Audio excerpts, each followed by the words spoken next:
Petero Nkurunziza yaravuze ngo abantu batumvira Imana bazahura n'ikibazo. Rero uyu munsi niba barakoresheje ubusuma cyangwa se ubujura bakiba Rwasa agato yatsinze amatora, yego niba rye baryama ariko bamenye ngo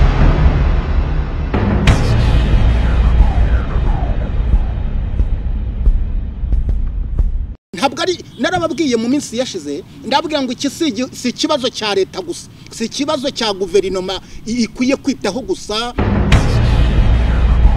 Turagushimira Mana ihoraho, turaguhimbaza, turaguha icyubahiro ko uturaritse kugira ngo twamamaze izina ryawe. Uhabwe icyubahiro data.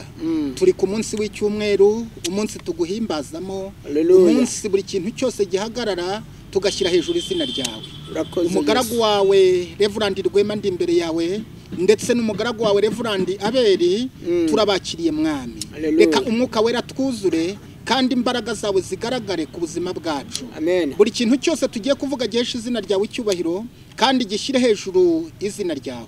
Tuciye bugufi cyane, utubabarire gukiranirwa, utweze nk'itorero, utubabarire umugayo uwo ari wo wose, ubabarire igihugu, ubabarire isi yose, impuhwe zawe ziyisendere kandi ziyitwikire. Tubisabye Imana data mu izina rya Yesu Kristo. Amen. Turi kumwe nande ni muntu ki? Nitwa Reverend Pasteur Buhungu Aberi. Abantu benshi baramenyereye ku binyamakuru bitandukanye, ariko muri rusange birashoboka ko hariho umuntu utatuzi utaratubona. Tubanje gusuhuza abantu bose badukurikiye ku isi yose muri rusange hirya no hino, abadukurikiye bose turabashuhuje mu izina rya Yesu. Amen. Amen. Hanyuma Pastor Aberi ni umuntu ufite ubuhamya bukomeye, ni umuntu abantu bamenyereye mu buhanuzi, niko twavuga ku mbuga nkoranyambaga tukubona. Ariko se none Aberi nyuma mbere yo kuba umuhanuzi, Aberi ni muntu ki? Yakirijwe he ubuzima bwe mbere yuko aba umupastor? Murakoze, Imana ibaho umugisha. Bisanzwe navukiye mu itorero rya Pentecote mu gihugu cy'u Burundi. Amateka yanjye ni maremare, n'ubuhamya burebure cyane, ariko turagerageza kuvuga muri make. Ku by'ukuri umubyeyi yantwite inda, yambwira ko inda yanjye yari itandukanye n'izindi nda zose yabyaye, ariko byari mu mugambi w'Imana. Hanyuma nk'uko bisanzwe ndi umwana wa karindwi. Hanyuma guhera ku mwana wa mbere kugeza ku mwana wa karindwi ari we nge mureba hano, nta mwana w'umukobwa bigeze babyara. Hanyuma rero baza kunyita Buhungu Aberi. Buhungu Aberi banyise Buhungu Aberi kubera iki cyangwa se n'impamvu iyihe? Nabagije ababyeyi barambwira ngo impamvu twakwise Buhungu nuko mwavutse muri ubuhungu bwinshi.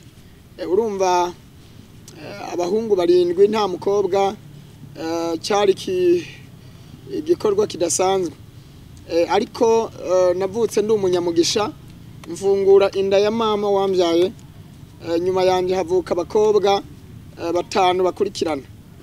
Urumva rero ni ikintu kidasanzwe. Hanyuma rero uko mama yambwira ko inda yanjye yari itandukanye n'izindi nda, koko yari inda y'umuhanuzi. Hanyuma nakuze nta mirimo nakoreye ababyeyi, kuko guhera ku myaka 7 n'abandi mu baturanyi hirya no hino, nakoresha ijambo Yohana yakoresheje mu butayu cyangwa se mu bugaragwa, niko babivuga mu kirundi cy'iwacu. Yasemerera abwira abantu ngo mwihane kuko ubwami bw'Imana buri hafi. Niryo jambo nakoresha, ntangira ivuga butumwa guhera kuri iyo myaka. N'uyu munsi rero ndacyakomeje, nshimiye Imana ikindindiye muri uyu murimo. Ariko nanone hagati aho ngeze muri ya myaka y'ubuadolesa, natwawe n'ibihe mera nk'usubiye inyuma. Ariko kubera ko Imana yari imfitiye umugambi itashaka ko subira inyuma, Imana inkubita inkoni nayita umunyafu kugira ngo ngaruke neza mu murongo w'Imana. Aho namaze amezi 6 njyamye ku buriri nubitse inda, amaguru arara mu ibase y'amazi. Icyo gihe ntabwo nari nagasobanukirwa ibyo ari byo kuko n'abahanuzi Imana yari yarantumyeho ngo ni ingaruke bitaruka Imana igiye kumvuna amaguru n'amaboko numva ntabyiyumvishaga. Ntabwo nabyumvaga ariko nagiye kubisobanukirwa ari uko bisohoye. Abantu benshi banga kumva iyo tubabwira bakumva ari uko babonye, kandi kumva umaze kubona ni kosa rikomeye cyane kuko haza ijambo rivuga ngo iyo menya. Haleluya, Imana ishimwe cyane. Iyo menya iyo imaze kuza ikibazo kiba cyavutse, ikibazo kiba cingiye. Rero nabwira abantu badukurikiye kumva mbere kandi bakumvira, hanyuma kandi umuntu amaze kumva agakora agashira mu bikorwa, kuko iyo utinze kumva akarinda kuza ikibazo, nukuvuga ngo ijambo iyo menya ntabwo ubu kibasha kuri control. Rero iyo menya yaje nyuma maze Imana imaze kumvuna amaguru n'amaboko, hanyuma rero ndivuza njya hirya no hino birananirana, babura indwara, bakabura icyo ngwaye kandi numva ko umubiri ubabaye cyane, kugeza aho nageze igihe naribagiye no gusenga ntakibyibuka, maze igihe kinini narasubiye inyuma, narataye agakiza, niga gusenga kuko mbonye ko nta bundi buzima narisabiye urupfu biranga, mburi gisubizo. Maze kugera icyo gihe rero mbonye ko nta bundi buhungiro, nibuka ko nigeze gusenga, nibuka ko nigeze gukorera Imana, nabanga ubwo biri kose ndibutse. Haleluya, ndibutse hari uwantabara, hari uwo natabaza akantabara. Nibuka ko ya Mana yampamagaye kuva kera, niko nakuze Imana imbwira amagambo ari muri Yeremiya igice cya mbere, naho dushobora no kunyuramo muri makeya. Igice cya mbere umurongo wa 4, Mana ihabwe icyubahiro. N'amagambo akomeye cyane kandi meza, Mana ishimwe. Igice cya mbere muri Yeremiya umurongo wa 4, abadukurikiye bashobora kuzahisomera, sindi busome birebire, ariko haravuze ngo nuko ijambo ry'Uwiteka rinzaho riti, nakumenye ntarakurema mu nda ya nyoko, kandi nakwejeje utaravuka, ngushiriraho kuba umuhanuzi uhanurira amahanga. Haleluya, Yesu ashimwe cyane. Maze kwibuka ibyo, nibuka ko Uwiteka yampamagaye ntaravuka. Imana ishobora guhamagara umuntu ataravuka akiri mu bitekerezo byayo, kuko kuvisi itarabaho Bibiliya iranyemeza ngo twebwe twariho. Imana yaramaze kugira plan, imaze gutekereza kure mu muntu, twariho isi itarabaho. Imana yari yarabipanze, asifiwe Yesu. Hanyuma haje gukurikiraho rindi jambo dusanga nanone muri Yesaya ibice 49, ibice 49 duhereye ku murongo wa mbere tukageza 3. Haravuga ngo ni munyumve mwabirwa mwe, namwe mahanga ari kure ni mu ntege amatwi. Uwiteka yampamagaye ntaravuka, nkiri mu nda ya mama yanyise izina, akanwa kanje yagahinduye nk'inkota ityaye. Asifiwe Yesu. Hanyuma akanwa kanje yagahinduye nk'inkota ityaye bifite ubusobanuro. Kandi nkiri mu nda ya mama yanyise izina. Iryo zina ni irihe? Nageze maze gukira nkasubira mu murongo w'Imana, Imana impindurira izina. Ya mazina yongeraho irindi zina, inyita Eliya. Hanyuma rero nibwo naje gusenga Imana. Maze gusenga Imana, Imana ibona ko ndayihindukiriye. Ndakunda ijambo rivuga ngo Imana ntinezezwa nuko umunyabyaha apfa, ahubwo inezezwa nuko umunyabyaha ahindukira akareka ingeso ze mbi akabaho. Ndahindukira mu buryo bw'isengesho mbwira Imana ngo Mana mbuze igisubizo. Gupfa ntibikunda kandi no gukira ntibikunda, ahubwo umubiri uri kubabazwa cyane. Ngirira imbabazi unkize, nzagukorera. Irambaza ngo ubu wemeye? Ntinemeye. Irampamagara muri rya zina nditaba, irambaza ngo nge nawe umugabo ninde? Ndavuga nti umugabo ni wewe. Irambaza ngo none wemeye? Ntubunemeye neza. Irambaza ngo ningukize uremera kunkorera, aho ngutuma hose uzagenda? Nti cyane rwose. Nkibyemera gutya irambwira ngo ndagukijije ryamusinziye.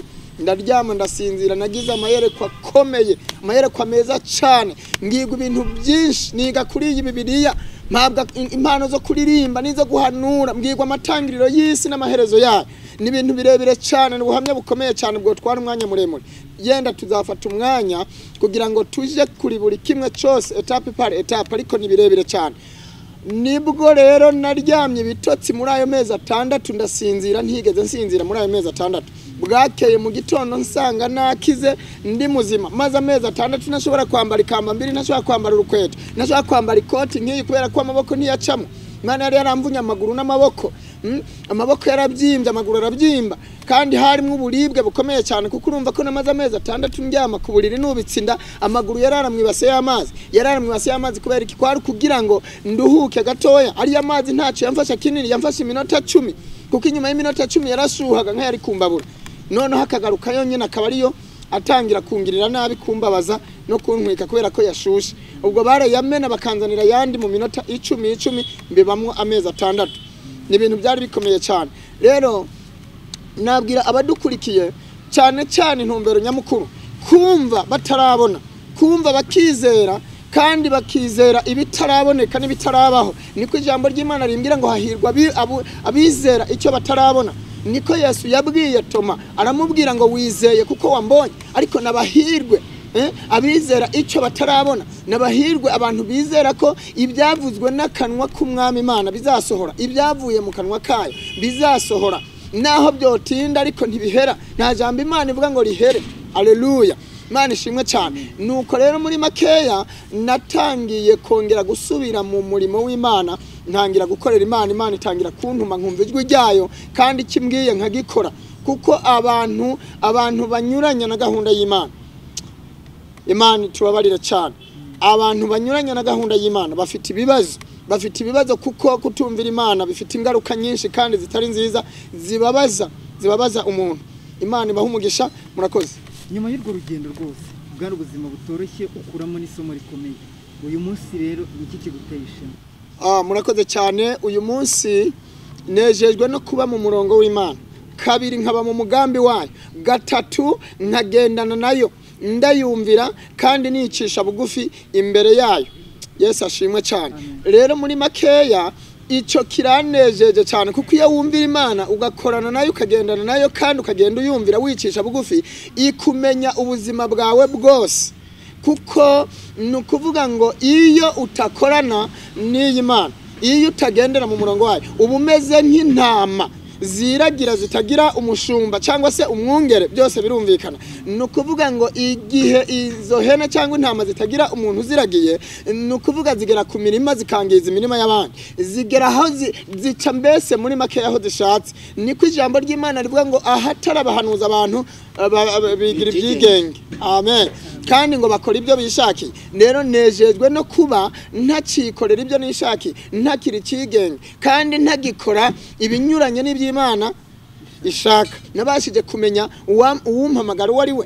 n'uwunkoresha uwo ari we uyu munsi rero ndamwumvira iyo ambwiye ndakora ntarebye ku wundi muntu ndakora ntarebye ku kintu na kimwe ntabwo ndeba ku bantu nta nubwo ntinya ku bantu reka ndakora icyo data ambwiye gupfa no kubaho ibyo ntibindeba ubwo si ubuzima bwanjye Imana niyituma umuntu apfa niyituma umuntu abaho niyituma umuntu akira niyituma umuntu akena niyifite ijambo rya nyuma ishira kuzima igakurayo ivuze ngo pfa urapfa ivuze ngo baho ukabaho kandi ivuze ngo baho ubaho ntabwo ivuze ngo pfa Imana ihabwe icyubahiro amen hanyuma rero wakunze kumvikana cyangwa se kumenyekana cyane nyuma y'uko uhanura ibintu bikomeye ku Burundi hanyuma wakunze no gukurikirana ibintu by'u Burundi cyane ko ari naho wabaye igihe kinini uyu munsi igihugu cy'u Burundi cyinjiye mu matora igihe cy'amatora ararangira habaho bavuga ko agatorwa azaba perezida nyuma ntiyaba perezida uyu munsi aba Evariste biriya bintu ubibona gute murakoze cyane uko mbibona ni kwa kundi ndabibonera mu by'Imana imbwira kuko Imana nkuko nakunze kubivuga Imana si umuntu ngibeshe iyo ivuze ikintu twebwe nubwo tutabona inzira iyo Bibiliya irambwira ngo ifite inzira nyinshi nishaka kumenya ahica kandi twebwe abana b'abantu dushaka kwibwira kwiri imbere tuyisize inyuma dushaka kwibwira kwiri bumoso yibereye iburyo nukuvuga ngo Imana ifite inzira nyinshi kandi we ntushobora kumenya aho icisha tuzi ko ishoboye ariko ntabwo tuzi uko ibigenza so ikintu kimwe natangaza nuko abantu bagomba kwemera iby'Imana yavuze kuko uhereye kuva kera abantu bagiye bagarariza ntibumvira Imana nukuri bahuye n'ikibazo nkuko umuhisi nyakwigendera umuperezida wacu Petero Nkurunziza yaravuze ngo abantu batumvira Imana cyangwa se bitambika umugambi w'Imana bazahura n'Imana mushobora byose, bazahura n'ikibazo. Ntabwo ari bishasha si by'uyu munsi gusa, kuva kera dusomye ijambo ry'Imana riratwereka ko abantu batumviye Imana bagiye bahura n'ibibazo. Turabona bisi yasamye ikabamira, turabona abandi urugendo rwabananiye ntibagera mu gihugu Imana yabasezeraniye. Nukuvuga ngo kutumvira Imana biragatsindwa. So icyo rero navuga nuko iby'Imana yavuze byose bigomba kuzasohora. Naravuze ngo Imana ni Imana itabangikanywa n'ikintu icyo ari cyo cyose. Imana yemera ukuri, ntabwo ishobora gushigikira ikinyoma. Kandi umuhisi wacu yaravuze ngo ntihagire umuntu uziba, ntihagire umuntu uziba. Imana iranga umuntu yiba, kandi mu mategeko yayo harimo ngo ntukibe. Rero uyu munsi niba barakoresheje ubusuma cyangwa se ubujura bakiba, Rwasa agate yatsinze amatora, uyu munsi Imana irababaraho icyaha, bafitanye urubanza nayo, kandi ntabwo izabihanganira. Nkomeje kubihamya ibyo babyumve uyu munsi. Yego niba rye baryama, ariko bamenye ngo ntabwo Imana izabihanganira, bafitanye ikibazo nayo. Kandi ijambo Imana yavuze ntabwo ishobora kuribuza gusohora, bishobora guca kure bigaca hirya no hino, kuko Imana ntiyigera ibura inzira. Bibiliya ijambo ry'Imana rirambwira ngo ni Imana ica inzira aho zitari, nkuko yaciriye inzira abisirayeli bakambuka mu nyanja itukura kandi ntibahabona inzira, ariko yahaciye inzira, n'ubu iracyashakisha inzira kandi vuba cyane. Nzi neza kuri busohoze umugambi wayo. So rero hari na première dame Bucumi Nkurunziza yaravuze ngo intumva zizapfa. Iryo jambo ryagiye rigaragara cyane, intumva zizapfa. Kubera iki abantu batumva? Naravuze ngo abantu bafite amatwi ariko ntibumva, bafite amaso ariko ntibabona, abantu barabwirwa bakanga kumva. Ndavuga ngo Nowe yarababwiye banga kumva. Nowe yarababwiye arababurira banga kumva. Hanyuma haje kugera igihe imvura iragwa, babandi yabwirije bagira ngo ibyo yavuze birabaye, baraza bagana ku bwato. Hanyuma basanze Nowa, icyo gihe Bibiliya ijambo ry'Imana rirambwira ngo imvura ya mbere yarahise, babona irahise bisubirirayo, bagira ngo birarangiye, niko byamye, imvura yamyigwa ikagira gute igahita. Ariko nyuma haza kugwa n'iyindi, baravuga ati ntabwo twongera gusubirayo, ntabwo twongera gusubirayo kuko na ya yindi yaraguye irahita, dushobora kugenda n'ubundi kagwe gahita. Baravuga ngo ntidusubirayo. Ariko nicyo nise ngo Imana iragucenga ikorosi wowe ntubimenye. Yashatse kubanza kubakina umukino kuko yashaka kubahana kuko banze kuyumvira. Niyo mpamvu babonye bahunze baje bagana Nowa, yahise ihagarikira iyo mvura irahita, bagira ngo niko byahoze. Basubiyeyo igushi igira kabiri, inangira umutima wabo, ntibasubira kugaruka, bagira ngo ni kwa kundi byamye niyiraza guhita. Imvura iragwa nyinshi, amazi arazamuka kugeza aho abantu bishwe n'amazi barashira bararangira. Rero nubu niko bimeze iyo wanze kumvira Imana. Hari iminsi guha yo kugira ngo wisubireho, irebe ko wahindukira. Niko ijambo ry'Imana rivuga ngo ntinezezwa nuko abanyabyaha bapfa, inezezwa nuko bibwiriza bagahindukira bakava mu bibi byabo. Haleluya. Hanyuma Imana ikabongera iminsi bakabaho. Uyu munsi rero niba hari iminsi yabahaye yo kugira ngo bisubiremo bahindukire, iyi minsi nirangira batarahindukira, Uwiteka ari bukora gatendo. Kandi haleluya, ndongeye ndabisubiyemo, barahura n'Imana mushobora byose. Bibaza ngo niko byahoze, ibi bintu tuvuga byahoze, abahanuzi bamyeho, ariko nagire ntangaza ritangaza. Yabahaye akarorero cyangwa se urugero. Ibyagiye bivugwa byinshi byarasohoye. Intumva zizapfa, hari abamaze gupfa bazize kutumva. Niko no muri Ezekiel ibice 33 havuga iyo uhereye ku murongo wa mbere, abantu batumva bazapfa bazize kutumva kwabo. Kandi umuhanuzi aba yahanuye, aba yavuze. Ntabwo Imana izambara amaraso y'abantu, kuko narababuriye kandi narababwiye icyo Imana ibashakaho. Hanyuma rero hari n'abantu bagiye bambwira ati none ni gute ibi bintu birimwo ikintu cy'urujijo, kuki bavuga yuko by'urupfu rwa President Nkurunziza bitazwi bidasobanutse, bamwe bavuga abandi bakavuga. Nagira ntangaza iri tangazo. première dame BUCUMI DENYSE ni umuhanuzi, hari byinshi yagiye hanura, hari n'amayereko yagiye akora, amwe namwe akayashira habona. Nagire ntangaze ritangazo rivuga ngo ashatse yabwiza abantu kuri, kuko ntacyo atazi kubijanye n'umugabo wiwe, nta kintu na kimwe atazi, azi byose kuko yarahanura, yarerekwa, yavugana n'Imana, abitsa amabanga, ntacyo atazi, byose arabizi ko byagenze. Ntacyo Imana izakora itibiye amabanga basabye bayo ikoresha cyangwa se ivugisha. Rero arabizi, ahubwo yahagarara akavugisha ukuri. Ntidutinya abantu, ukuri kose arakuzi, azi uko byagenze. Ariko na cyane cyane yanabwira abantu, akababwiza ukuri, akababwira ibikenewe, iby'Imana ishaka, kuko nzi ko yari yarabibwiwe. Ntabwo yapfuye kuvuga ngo intumva zizapfa, yari afite ibintu byinshi yavuze, ahubwo abantu bankakumva. None n'ubu abantu bakomeje kutumva. So rero Imana ishimwe ko yampaye imbaraga, ikampa umwuka ukwiriye abazima kugira ngo mvuge iki kintu. Narabivuze kandi narabitangaje, abumva barumvise, intumva nazo nizitegereze. Ntabwo njejwe guca imanza, ntabwo ndi umucarubanza, ariko ku by'ukuri Imana ikunda abantu bayumvira cyane rwose. Uyu munsi icyubahiro ni icy'Imana yacu, ibindi byose bizashira. Uyu munsi yemereye Imana akavuga ngo nakoze ibyangwa n'amaso y'Uwiteka, nakoze ibinyuranye, kuko arabizi ubwiwe, arazi uko byagenze byose, arabizi neza, nta gushidikanya, nta gukekeranya, azi uko byagenze byose. Uyu munsi agarukiye Imana akavuga ngo Mana, abahanuzi, intumwa n'abahanuzi bakomeza kuvuga basemera ko hari n'abandi, ntabwo ari njyewe gusa, hari n'abandi bahanuye kandi n'ubu barakomeza. Avuze ati Mana, ndashaka kukumvira. Imana yakwigarura, kuko ni ku ijambo ry'Imana rivuga ngo nitwiyegereza nayo izatwegera. Rero uyu munsi niba ijambo ry'Imana rivuga ngo ninezezwa nuko abanyabyaha bapfa, inezezwa nuko bahindukira bakagira ibyo bareka, bakagira ibyo basiga, ikabaha kubaho. Imana yamugirira imbabazi, Imana yamugirira neza, kandi kubaho ni Kristo, no gupfa n'inyungu, kandi niyitanga ubuzima, niyitanga kubaho. Ijambo ry'Imana rirambwira ngo ubukire n'icyubahiro biri iwanje. Imana niyo bifite byose mu kiganza cyayo, nta kintu na kimwe gishobora gutuma ubuzima butakomeza ngo nuko akoresheje ikintu bita ukuri, akerekana ukuri kuri, kandi nta nubwo hari umuntu wamugaya. Abantu bamushima cyane, kandi n'Imana ikamushima. Imana iyo yakwemeye ikwemeza n'abantu. Imana ishimwa cyane.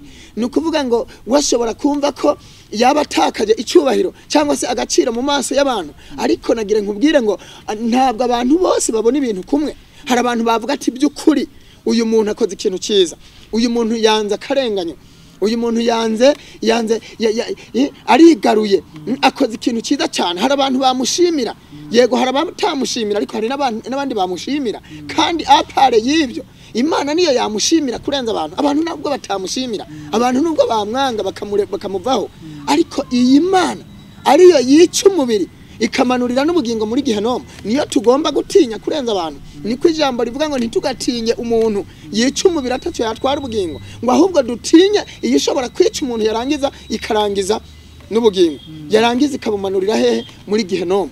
Imana ibaha umugisha. Ariko umunsi hari ikindi cyorezo cya coronavirus gihangayikishije isi, ndetse ibihugu byose birahagurutse, birahagaze. Ariko ku kijyanye n'ingamba zo kwirinda, igihugu cy'u Burundi cyo cyabaye nk'ikigira gutya nk'ibindera, ubu nabyo ari izihe ngaruka bishobora kuzagira ku gihugu? Murakoze cyane. Hari umugani bakunda gukoresha ngo amatwi arimwe urupfu ntabwo yigera yumva iteka ryose. Hanyuma ndafite irindi jambo Bibiliya ikoresha nk'umugani. Bibiliya ijambo ry'Imana iyo ugiye mu migani urasangamwe ijambo rivuga ngo igipfu naho wogisekura mu isekuru ntikinoga.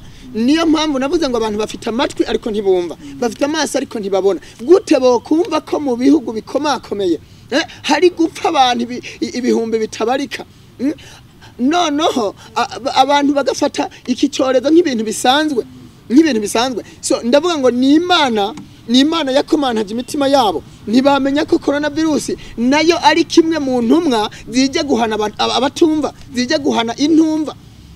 rya jambo ngo intumva zizapfa iri jambo riragaruka cyane kuki batumviye ngo bumve ko icyorezo cyaje kuki batumvise amatangazo y'ukuntu bashobora gufata ingamba zo kukirwanya uyu munsi rero intumva zizapfa icyo nacyo banakimenye intambara ishobora kutaba ariko intumwa y'Imana yaraje intumwa y'Imana yaraje kandi intumva zose iyo ntumwa irazireba Imana ibaha umugisha urakoze cyane hanyuma tugana ku musozo nubuhe butumwa utanga ku bakristo ndetse no ku bantu muri rusange murakoze cyane Imana ibaha umugisha nagire ntangarize abantu bose ijambo rivuga ngo icyo umuntu abiba nicyo azasarura uwabibye ibigori azasarura ibigori uwabibye amasaka azasarura amasaka n'uwabibye amashaza azasarura amashaza ntawe uzabiba ibigori ngo asarure amashaza nta n'uzabiba amashaza ngo asarure ibishimbo ntabwo bishoboka icyo umuntu abiba nicyo azasarura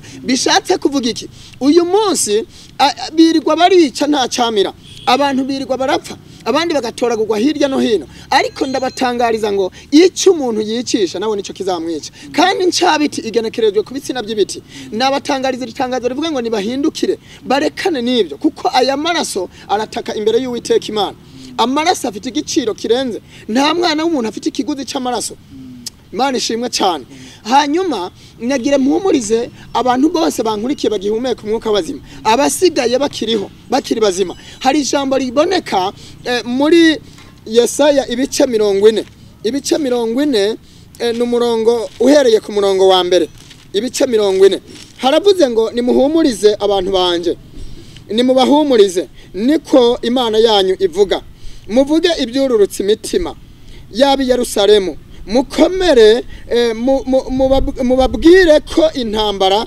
zaho zishize kandi yuko gukiranirwa kwaho hakubabariwe kabiri n'ukuboko k'Uwiteka Imana yacu nishimwe kubazima rero bakurikiye kino kiganiro cyangwa se batwumva ndabahumurije nibahumure igihe cyose ikintu cyose kigira intangiriro kigira n'iherezo nta kintu na kimwe kitazagira iherezo kandi Bibiliya ijambo ry'Imana irambwira ngo iyo urugamba rukomeye nibwo ruba rugiye no kurangira yega abantu benshi bararushe kandi bararemerewe abantu barababaye hari n'abaryama ari ntibuca babona bukete nibwira ariko nagire mbabwire ngo ibi bizagira iherezo Imana iri ku rugamba iri kururwana kandi amaherezo bizarangira ariko abantu bafitanye ikibazo n'Imana bazabazwa ibyo bakoze kandi babihogwe kuko nta kintu na kimwe n'inkoko yarabitse ngo nta gaheri yo kagiye barabikora uyu munsi bakibwira ngo Imana bahwanye nayo ariko nagira mbabwire ngo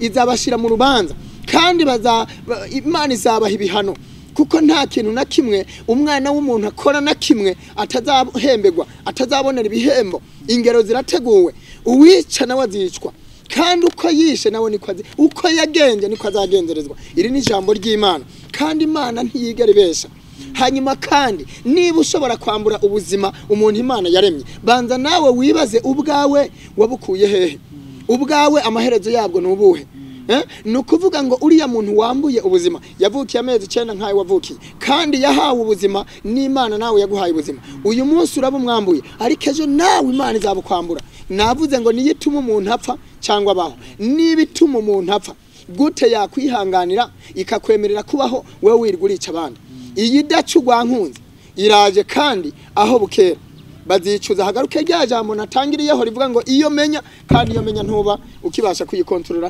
n'umuzungu iyo menya yaramunaniye Imana bamugisha nuruhe ruhari rw'umukristo muri ibi bihe mu kwegera babantu kibihe tugezemo cyangwa se ibihe turimo bikomeye kandi iteka umukristo agomba kugaragara nk'inyangamugayo agomba kugaragara nk'umuntu ugira neza agomba afite ukuntu agaragara bitandukanye ngira ngo ubajije ikibazo cyiza kandi ikibazo cyakagombye gutekerezwaho na buri muntu wese turi mu gihe navuga ko igihe cyatabita igihe cya Dorokasi aricyo turimo kongera gusubiramo igihe itorero rikeneye ubufasha igihe abanyantege nke bakeneye ubufasha igihe imfubyi zikeneye ababadodera amakanzu igihe abapfakazi bakeneye ababadodera imyambaro nicyo navuga ko tugezemo donc ndashaka rero gusaba buri muntu wese ufite umutima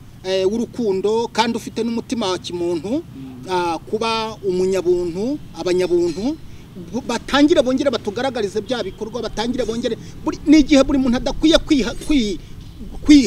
kuba selfish kuba nyamwigendaho ahubwo akwiye gufatanya na mugenzi we icyo afite agatoya afite umutsima yabonye umugati yabonye akawusangira na mugenzi we ntabwo ari igihe cyo kugira ngo uzirikane urugo rwawe gusa niba babonye agafuka k'umuceri niba babonye akakawunga uvuge ngo ni njyewe nyine bya bindi by'Abanyarwanda tuvuga ngo inyuguti ya twe yarabuze haboneka iyanjye ntabwo turi mu gihe tugomba kwapurikira nyuguti ya twe donc nkatwe nk'igihugu nkatwe nk'itorero abashumba bakita ku bakristo babo donc itorero bari bayoboye bakarireberera ese rimeze rite ese ribayeho rite muri iki gihe cya corona donc icyo gihe rero nicyo turimo buri muntu wese yongere yitekerezeho yongere kagatsima yabonye tube nka cyagihe cy'umupfakazi tube nka cyagihe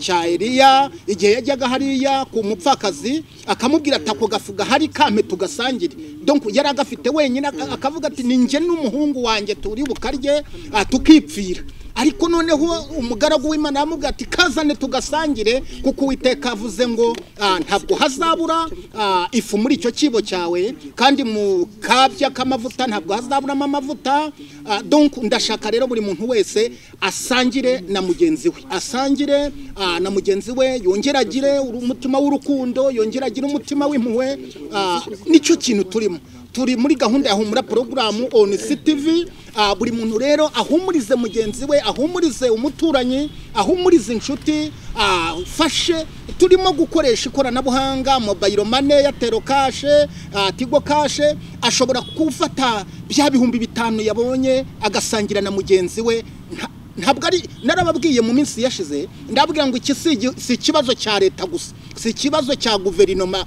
ikwiye kwitaho gusa dufatanye nabo ugize icyo afite wa wundi wa covid yateye afite utumiliyoni 10 kuri konte agerageza avuga ati reka mfashe turashimira leta y'ubumwe y'Abanyarwanda uburyo kidahwema kudufasha uburyo kidahwema kugaragariza umutima mwiza ku Banyarwanda bo bayoboye bo batekerereza twagiye tubona ibiryo hirya no hino tubona ibishyimbo tubona kawunga tubona isukari turashimira Abanyarwanda bamwe na bamwe bagiye bafata responsibility bakavuga bati ariko nanjye reka mfashe aba bantu twagiye tubikora mu midugudu twagiye tubikora mu tugari hariya mu mirenge aho turi donc iki ni igihugu cyacu nta wundi wo kukitwubakira ni twebwe dufite umusanzu ni twebwe dufite itafari reka duhe itafari leta kandi turaba turi habene wacu turaba turi hamaraso yacu turaba turi habavandimwe iryo tafari muri iki gihe kigoye turi leta muri iyi minsi hari abantu babuze uko bagira hari abantu bashobewe hari abari kwa muganga hari abari muri za gereza hari abari n'abariho ariko ubuzima busa nkaho bakunda kuvuga ngo bwabacanze ariko bikabashanga atari uko bo babigizemo uruhare ariko bakaba bashobewe ndagira ngo ugire ikintu babwira murakoze Imana yongera ibaha umugisha nanone muri abantu beza Imana ijye ibaha umugisha kandi ijye ibaha imbaraga nasanze Imana ikunda ibikorwa cyane kurenza ikintu cyose kandi niko n'ijambo ry'Imana rivuga ngo kwizera kutagira imirimo kuba gupfuye rero turabona abantu babiri bibukije Imana imirimo yabo Imana ibagirira neza uwa mbere ni Ezekiya amaze guhanurirwa n'umuhanuzi Yesaya Imana ishimwe cyane akabwirwa ko agiye gupfa kuko yari yarakoze imirimo myinshi kandi myiza ntabwo yabyumvise ngo acike intege ahubwo yagize ukwibuka hanyuma amaze kwibuka yibutsa Imana data wa twese aravuga ngo ni gute ibi bishoboka bite kandi narakoreye Imana bishoboka bite narakoze imirimo myiza Bibiliya ijambo ry'Imana rirambwira ngo arahindukira haleluya ngo yerekere ivure ahindukirira mu gikuta cy'inzu yiwe hanyuma ngo yibutse Imana imirimo yakoze. Mana ibuka abakozi b'Imana nambitse, ibuka bakene nagaburiye, ibuka bari bashonje baraye ubusa nagaburiye, ibuka ingenzi nahaye indaro, ibuka yibutse Imana imirimo. Imana ngo irabyibuka. Hari ikintu kinezeza cyane, Imana ishimwe cyane, ngo yagiye kwibutsa Imana umuhanuzi yagiye nuko ngo yarageze mu nzira, ngo ariko ngo aza kumva ijwi rimuhamagara. Imana iramubwira ngo subirayo, hari ikintu nibutse, hari imirimo nibutse, genda umbwirire uriya mugabo ngo umubwire ngo yibutse imirimo yawe, yibutse neza wakoreye abantu, yibutse imirimo. Kandi ijambo ry'Imana riravuga ngo abenshi bazabwirwa ngo mva imbere cyangwa se mva iruhande sinigeze mbamenya, kubera iki ntacyo bigeze bakorera Imana. Ngo azababwira ngo nari nshonje ntimwangaburiye, nagenda nambaye ubusa ntimwigeze munyambika, nabuze aho kurara ntimwampa indaro, kandi mwari mufise amazu ariko ntimwampa indaro, naranyotewe nyota iranyica ntimwigeze mungurira n'icupa ry'amazi. Imana ihabwe icyubahiro. ngo benshi bazamubaza ngo niryari twakubonye ushonje ntitwakugaburira, twakubonye ryari ubuze aho kurara ntitwaguha indaro, twakubonye ryari uryamye mu bitaro ntitwaza kugusura. Ngo azababwira ngo bariya bari hanyuma y'abandi mutabikoreye yari nge. Niki ntangaza kugira imirimo Imana izakwibukiraho. Rero na cyane ko turi mu bihe bitoroshe bya COVID-19, twirirwa dukora ivuga butumwa. Imana yaduhamagariye uwo murimo, yewe yaduhagaritse no gukora iyindi mirimo. Nta kazi ne kandi twemerewe gukora, turabatambye nta kindi. Ariko abantu ntibaruha bibaza ngo eske aba bantu babaho gute. Narabivuze ubushize, turava hano twavuze twananiwe, twarushe, twashonje, twanyotewe. Kandi kubyukuri harakagombye kubaho abantu badufata amaboko. Mose ngo abantu bamufata amaboko bakayakomeza, bityo bakabasha gutsinda abamareki. Ariko iyo bananirwa niba bakimufata amaboko, abamareki baratsinda abisirayeli.